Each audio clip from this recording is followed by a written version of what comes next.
আসসালামু আলাইকুম। আমাদের বাংলাদেশে জন্মগ্রহণ করাটা ভাই আমাদের জন্য পাপ। পাপ ছাড়া কোনো কিছুই না। আমাদের জন্য পাপ, কারণ আমার হাতের ফিঙ্গারের সমস্যা, এনআইডি কার্ডের ফিঙ্গার নিচ্ছে না। এটা আমাদের সমাধান করতে হবে। এটা সমাধান করার জন্য আমাকে একটা মানুষের এনআইডি কার্ড নতুন করে করতে হলে যেই মানুষের হয়রানি, তার চেয়ে বেশি হয়রানি আমার হচ্ছে।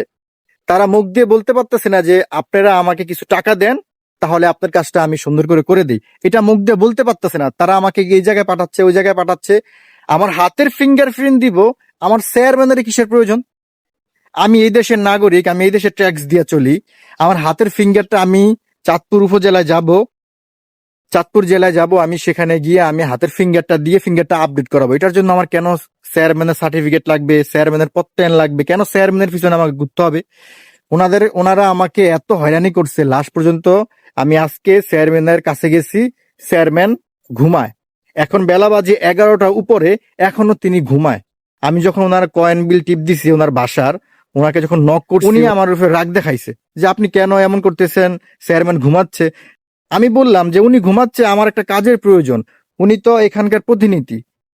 একটা জেলার জন্য, একটা থানায় একটা চেয়ারম্যান, একজন উপজেলা চেয়ারম্যানের ভূমিকাটা কি থাকতে পারে? ওই চেয়ারম্যান যদি সকাল 11টার উপর পর্যন্ত ঘুমায়, 11টা 12টা পর্যন্ত ঘুমায়, তাহলে ওই এলাকার যে জনগণ, তাদের কি হতে পারে? একটা মানুষের একটা সিগনেচার লাগতে পারে, কত কিছু লাগতে পারে। সে দুপুর 12টা পর্যন্ত ঘুমায়।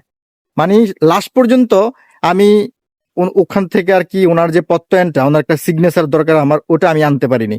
তা আসলে আর কোনো বলার কোনো কিছু নাই। আমি আর কি বলবো, আমাদের বাংলাদেশে যেই অবস্থা, সরকারের দোষ সবাই একটাই দিতে থাকে যে সরকারের সমস্যা।